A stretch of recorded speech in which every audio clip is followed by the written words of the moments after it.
এই যে অঞ্চল কমিটির লিস্ট এবং বুথ কমিটির লিস্ট এই 1 মাসের মধ্যে কতটা দিয়েছে?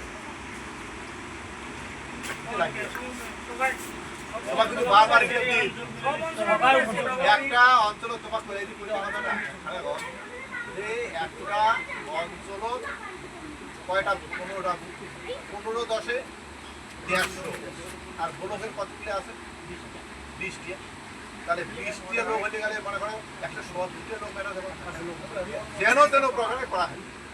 যদি না করি পাই তাহলে আমরা লক্ষ্য পৌঁছে পাবো না। আজকে আমরা এটা করি পাইনি দেখি আমার এই অবস্থা। আজকে যদি আমরা এটা করিয়া আমরা যদি আজকে ঘোষণা করি, প্রেস মিডিয়া করি, জানিয়ে দেই যে আমার এইগুলো কথা আজকে প্রেস মানে মিডিয়া করিয়া বলে আমার এই এতগুলি অঞ্চল, এই যে এতগুলি অঞ্চল কমিটি, এই যে এতগুলি অঞ্চলের এতগুলি বুথ কমিটি, এই যে আমরা তার আগে আমরা লিস্ট তৈরি হয়ে গেছে নাকি আমার রেডি। এবার আমরা 26-এর বিধানসভা নির্বাচনে প্রার্থী দাঁড় বাড়াবো।